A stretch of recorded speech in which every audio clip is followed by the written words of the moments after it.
Welcome, Money Buddies, to this week's episode of Money Talk. This week, we're talking about becoming a certified financial planner. I'm your host, Skyler Fleming, and let's get talking.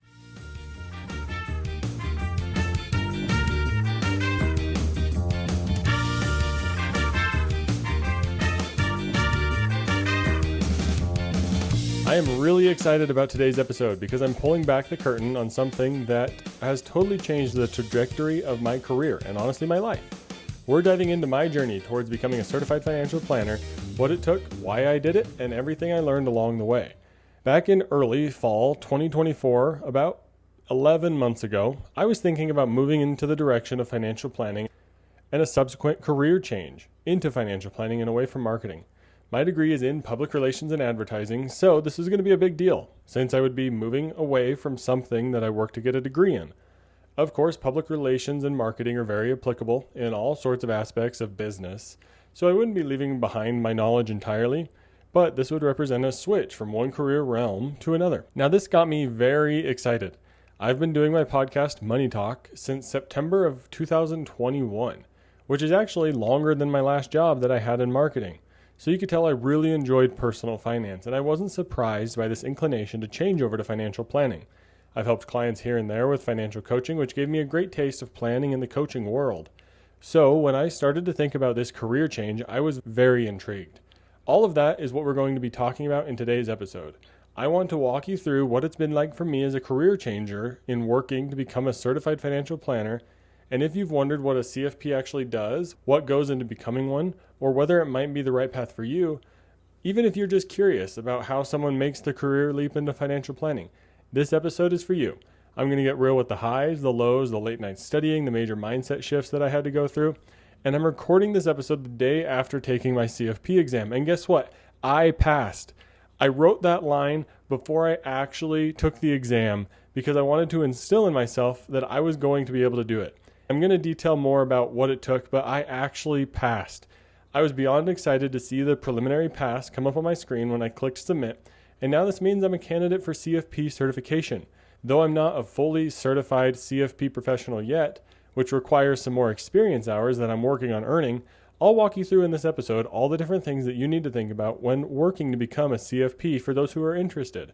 And no guest money buddy today. It's all me, and it's all about becoming a CFP. Before I jump in here, I wanted to give a huge, massive shout out to one of you listeners who texted me from Fargo, North Dakota. They said, I just listened to episode 173 with Eric Brotman. You were looking for examples of motivation, and I suggest going to visit nursing homes. My last job, I visited Medicaid quality and some really nice quality nursing homes, and now that's my motivation to not get left in Medicaid. So there you go. Thank you so much for texting me. There's an example of motivation. And maybe go look at where you might be if you didn't handle your financial situation well. And that can really help motivate you to stay on track financially. And remember, you can text me with the link in the top of the show notes. And if you want me to respond, please include your phone number or email address in the text message, and I'd be happy to get back with you. But the money talking points for today's episode are 1. What is a certified financial planner? 2. What are the requirements to become a certified financial planner? And 3, when would someone work with a certified financial planner? With those money talking points in mind, let's get talking. Normally, this is where you would hear me come in with a guest and welcome our guest, but no guest on today's episode. This is going to be a solo one. I'm looking to start doing some more solo episodes to help give you my knowledge and help me learn it even more by teaching it to each of you. Let's start with the first money talking point today. What is a CFP? A CFP stands for Certified Financial Planner. Investopedia defines it as a formal recognition of expertise in financial planning, taxes, insurance, estate planning, and retirement savings. It's a broad knowledge set, and we have to learn a ton of different areas. I'll dive more into what I had to learn as a CFP and in the education space throughout this episode. A CFP is someone who has a lot of knowledge in pretty much every area of your financial life. They are planners who can help you build a true financial plan, integrating all sorts of relevant elements of your personal and financial circumstances. What are the requirements to become a CFP? Well, I hope these requirements help you begin to trust and understand what a CFP has to go through and what they have to learn in order to become certified professionals and help you with their credentials. A CFP has to have a bachelor's degree and complete the financial planning education piece with a certified program. You have to pass a 170-question, 6-hour-long test that's designed for someone with a few years of financial planning experience. They also require 6,000 hours of experience, and there is a strict ethics requirement that professionals have to uphold. So I hope this helps you understand that the CFP marks are no joke. They are something that everyone who has them has worked very hard to get, and they don't take them lightly. Financial advice and financial planning with a CFP has some real professional expert weight to it. When should you work with a CFP? That's the third and final money talking point here. I think that people all over the financial spectrum can work with a CFP. There's some great pro bono programs out there that get people with minimal financial literacy or minimal financial assets in front of a CFP to help with things like cash flow planning and budgeting. But you can also work with them up to tax planning, investment management, and retirement planning. The scope is endless, and there's going to be a CFP out there for whatever you need to have done. There's so many various types, and there's so many different CFPs that have different niches or areas that they love to help, whether it's tax planning, learning how to budget, estate planning, you name it.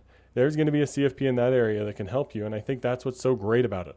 If you have any financial questions, or if you want to get pointed in the right directions, send your questions my way. Odds are pretty high that I'm going to be able to help you out, but even higher that I'm going to be able to find you someone who can help you and your unique situation out. Please reach out if you have any budgeting questions, if you're curious about a financial area. I love to talk with anyone and everyone about money. Head over to moneytalk.show/chat and schedule a free money talk today, and we can get started. Let's get into the rest of this solo episode. I got a lot of research and a lot more information to provide to you here. Let's dive into my story today and a little bit more about what I want to share around becoming a CFP. So let's start off here with what led me to this point. What inspired me to get into financial planning? I was inspired to get into financial planning because I've always found personal finance very, very interesting. You've likely heard my story before of how I worked in a credit union. I found myself helping people with tricky financial situations when they didn't quite realize how they got themselves into it. That led me into financial coaching and teaching people how to budget and control their spending. Over the last year or so, I was wondering how I could get further into finance and get back into the financial sphere. That's what led me to look into financial planning and the CFP designation. So like I mentioned in the intro, in the fall of last year, I started looking into what it takes to become a CFP. And then I started looking at what a CFP does and learned a little bit more about a financial planner. And I've had some on the podcast I've interviewed. I was starting to ask them more about what they do in their job and realized it's very broad. You're able to do whatever you want in the financial planning space, and you're not limited to insurance sales or product sales. And I think that is what is really fantastic. So when I realized I wouldn't have to get strictly into insurance sales or that area, that's what really piqued my interest. A lot of my wife and I's financial journey has influenced this decision greatly, and I'll talk about that more in a few minutes here as well. So why would I choose CFP? Well, frankly, I chose CFP because it was one of the first things I looked into, and I didn't look into much else. I sought it out, and then I went for it. And I chose CFP because you will often hear it referred to as the gold standard of financial planning designations. There's so much information that you learn from becoming a CFP that you can really help everybody in any financial situation. After going through the education portion and studying for the exam, I'm astounded at how much stuff I know now that I had no idea about before. There's also a lot of various areas covered on my podcast or listened to on other podcasts that helped me begin to build my knowledge. But the CFP education really helped me expand and broaden it and learn how to work with people with all of this knowledge that I now have. And I chose the Certified Financial Planner because it's a highly recognized and highly regarded certification within financial planning, and the weight that that carries led me towards the designation. So how did my own journey influence this decision? Well, over the last few years, my wife and I had begun doing a lot more financial planning on our own. I was very financially savvy, and we were able to figure a lot of this out on our own. This helped me realize over the years how much I enjoyed integrating all these different aspects of our life into one plan. I realized that I had this skill set to organize and set up this plan to be efficient and well laid out. I realized that I could help other people in this same area be able to gain the benefit that my wife and I had seen from having a well laid out plan. And thankfully, my wife and I are in a very good financial situation right now that it made it possible to take time away from working to finish studying and preparing for the exam, which helped make this a whole lot easier. I'm extremely grateful to my wife for allowing me to make this career change, because without her hard work and dedication to her career, this just probably wouldn't have been possible. And the hard work that we've put in to build our own financial plan and make our own financial situation good, that's what made this transition possible. So I'd love to help people be in a position where they can do similar things in their life and have doors open to countless opportunities and not have money and finances hold them back. Let's talk a little bit about what actually goes into earning and learning all that you have to do to pass the test. I'm talking about the education, studying, and exam prep portion of becoming a CFP. One thing that I'd recommend is the Boston Institute of Finance. BIF all the way. Their education and review programs are top notch. BIF is the best, and I would highly recommend them to anybody. Their review program has been incredibly helpful for helping me prepare for the exam. I also learned an absolute ton from their education program. It really helped drive it home. And for me, it was a huge deal that it was all self-paced.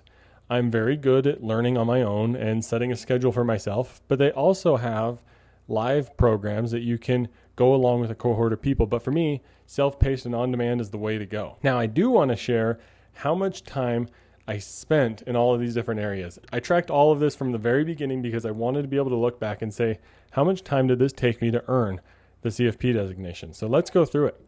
And I'm going to share more about this on LinkedIn. So if you want to see more detailed and pictures and stuff like that, check me out on LinkedIn and you can see more of it there. The CFP education portion, I spent 139 hours, 59 minutes, and 5 seconds on the CFP education portion of learning everything. And that was a lot of learning. Now, a couple other things. I am shocked by this number, but the BIF review, or the reviewing and preparing for the exam, I actually spend more time than I did in the education portion.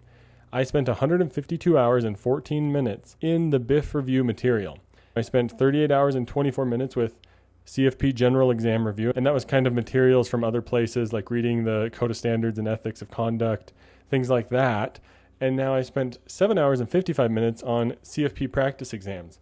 I did 2 practice exams from the CFP board and then 1 BIF review practice exam. So in total, to work towards passing the CFP exam, I spent a total of 338 hours, 32 minutes, and 9 seconds, which is kind of crazy now to look back and see that specific amount of time. I spent a long time over the last 11 months or so really honing this in. And if you look at the chart, you see it ramp up and keep getting higher as April, May, and June, and now July came on, of how much I was studying. I spent 62 hours in the month of June alone studying for the CFP exam. What strategies worked for me? One thing that I found super helpful towards building my stamina for the 6-hour exam was many exam question type sessions, where I would take topics from all the different areas and do about 75 to 100 questions in one sitting. I called these mini exams, and the BIF review question bank made these super easy to do. I would take screenshots of every single question as I submitted it so that I would be able to save the correct answer. And that allowed me to do this extremely helpful tip, verbalizing the review session of each question that I got wrong. I would use a tool called voice notes, or you could use voice memos to record an audio review of each and every question, especially the ones you got wrong. And then I could use that to ask myself later where I needed to study, or just the fact of explaining it to myself auditorially helped tremendously. I cannot recommend this enough. When you go through these question sessions, make sure you're saving the ones you get wrong, and then review it to yourself out loud, because the only way you learn is by getting things wrong and making mistakes. I also used an app called Freeform to make study boards where I would write down everything that I knew about a topic that I was struggling with. Through the question banks, I realized I just wasn't getting it. And that helped me get those points back on questions that were maybe a little bit weak. And then leading up to the test, I was reviewing those study boards, just reading over them because I had already spent a month or 2 writing all these things down. The most important tip for me was having a consistent and set schedule to study on. I would write down on my whiteboard every single week what I was going to study for every single day of that week. And that helped me stick to a consistent schedule and build up the repetition needed to build up the stamina for the exam and truly understand all of the material. And of course, it wasn't perfect. Days would shift, arrows would be drawn to move items to a different day, something would come up, and that's okay. The idea was the fact that I had it all wrote down, I knew what I wanted to do for the week, and if it needed to carry over to another week, I had a section on my whiteboard for that. I was very detailed and outlined in exactly what I wanted to study each day. I kind of found myself in regular routines from 9 a.m. to 10 a.m., depending on what week I was in of my study program. But having everything written down in terms of what I needed to study for that day allowed me to find the time. And of course, this was a big help for me. I left my last job that I'm career changing from, and thankfully we're in a financial situation that's possible. I left that job about a month and a half before my exam to really give me time to study so that I didn't have to worry about working a job and trying to balance this ramping study that I needed to do. So if you're a career changer and that's possible, I think that's a phenomenal tip, is really spending a lot of time and a lot of focus time on just preparing for the exam. Of course, it wasn't all rainbows and sunshine. There was plenty of challenges along the way. Now let's have some real talk about my struggles. The learning mentality. I had to get back into it. When I started the education program, I had been out of college for at least 3 years. I had to turn back on a study mindset, which was really tricky at first. But thankfully, if you commit to it, you can flip that mindset back on if you're trying to change careers and learn all of this stuff later in life. It's a completely different mindset. It's an awesome mindset to be in where you're just absorbing and taking in information. What helped with my mental readiness? Sleep, sleep, sleep, sleep, sleep, and more sleep. I could easily tell when I did not get enough sleep. One question at a time was the motto that I kept telling myself. That was a huge piece for my mental readiness.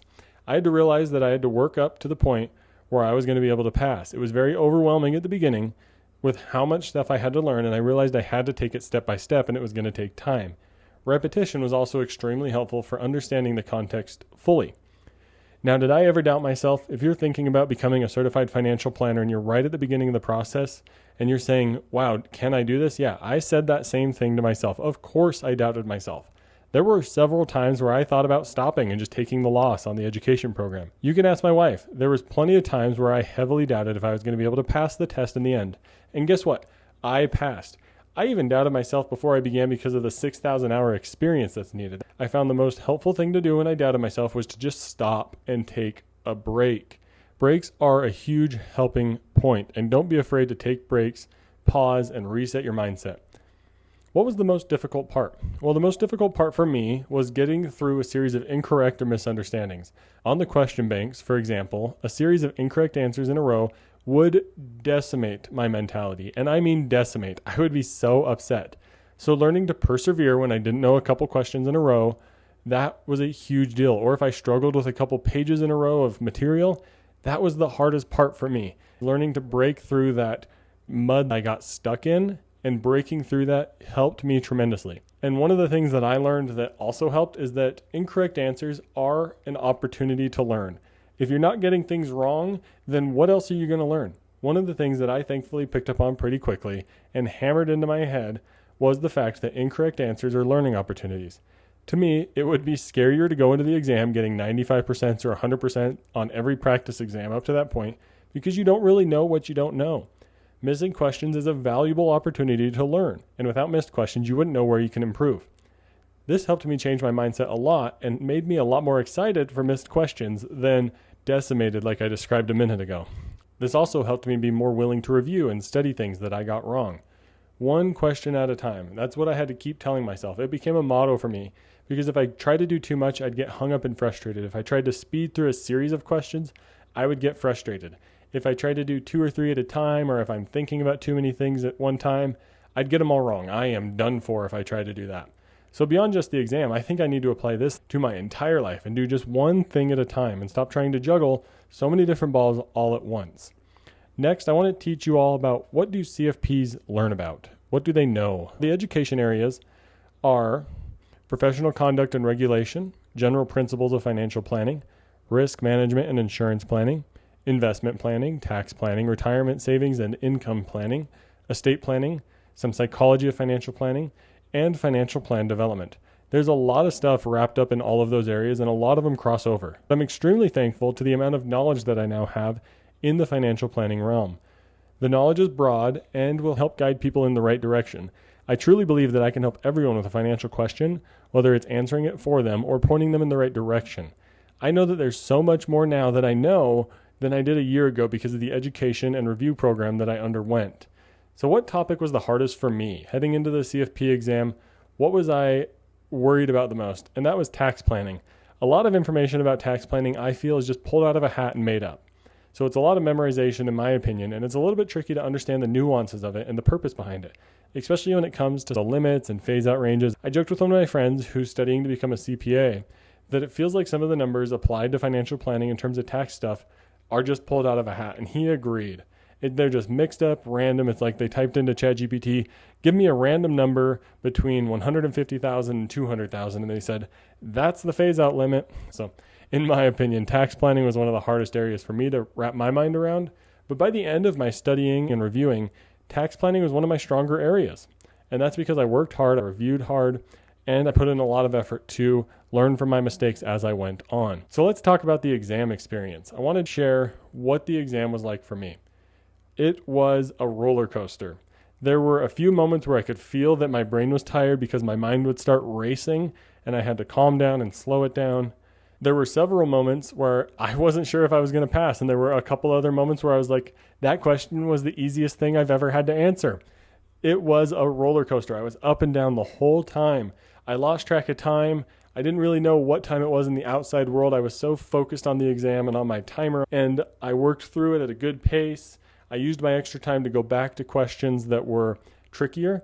And here's something silly. I completely forgot how to do the weighted average rate of return, and I had 2 questions in a row about it. So that was fun, and that really threw my mentality for a roller coaster up and down the whole time. And then right at the end, I'm getting ready to finish, and boom, you have to do a survey, of course. But right at the end, it could have gone either way. I was ready to see either option, and I read that it passed, and I nearly cried in the testing center. I nearly started tearing up from excitement. I didn't know what to think. I was in disbelief the entire 2-hour drive home from the testing center.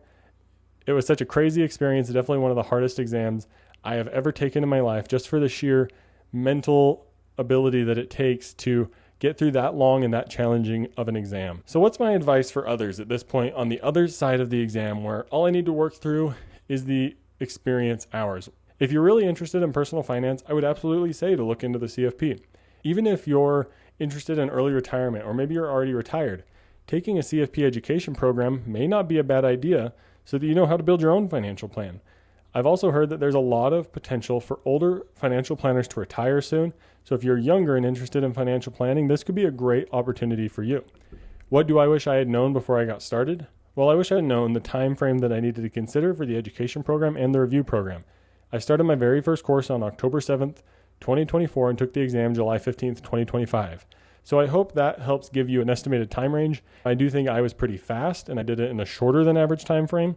Thankfully, I had been in the financial realm for many years under my own self-study with my podcast and listening to other podcasts. I would recommend that people should get started in finance before trying for the CFP education and certification. How can you know if this is the right career path? Well, there's a great program called the Externship. I'm doing it right now, and you can sign up for it next summer. There's a lot of groups out there for potential financial planners like Measure Twice Money with Cody Garrett, who we've had on the show before. It could give you the ability to see some firsthand financial planning experience, and these programs are great and allow you to gain some experience towards your CFP certification. Ask a lot of questions. I wish I would have asked more questions. It wouldn't have changed my mind, but it would have helped me know a lot more going into it. Talk to other CFP professionals. Talk to me. Reach out to others that have CFP next to their name on LinkedIn. Get their advice. I found that the vast majority of them are super willing and excited to help and see other people become a CFP. So how can you get started in this career? Try starting your own podcast or blog to learn about personal finance, and write down what you want to teach other people so that you learn it twice. Consider financial coaching to get started. Financial coaching can be a simpler approach to helping people with their budgeting, spending, and cash flow needs. And then you can begin to add more financial planning to your repertoire and make yourself more educated and even better to help people with their personal finances. But that does it for what I was going to talk about today about becoming a CFP. I am overwhelmed, enthralled, excited, all the good emotions about passing the CFP exam. And thank you for sticking with me through this deep dive into my CFP journey. Whether you're thinking about pursuing the designation yourself or trying to find a trustworthy financial professional to help you in your plan for the future, I hope this gave you a better understanding of what a certified financial planner is and the heart, grit, and dedication it takes to become one. I'm incredibly grateful for the opportunity to have taken this path and even more excited about using what I've learned to help others. If you've got any questions about a CFP or the financial planning process or your own financial planning journey, reach out. I'd love to support you however I can. You can email me, and I'd love to get to know a lot more of you listening. But thank you for listening to today's episode. The best way to stay up to date and connected with all things Money Talk is to subscribe to the podcast and sign up for my email list. Head over to moneytalk.show and submit your name and email right there on the homepage. You can also use the contact page on my website to send me any questions you might have. Be sure to check out the show notes for great ways that you can connect and work with me. And remember, the best way to learn from today's episode is to go and have a money talk about today's topic with a fellow money buddy. Thank you for listening to this week's episode of Money Talk. I'm your host, Skyler Fleming. Have a great week. Thank you for listening to Money Talk. This show is provided for informational and entertainment purposes and may not be specific to your unique situation. Please be sure to do additional research before making any financial decisions.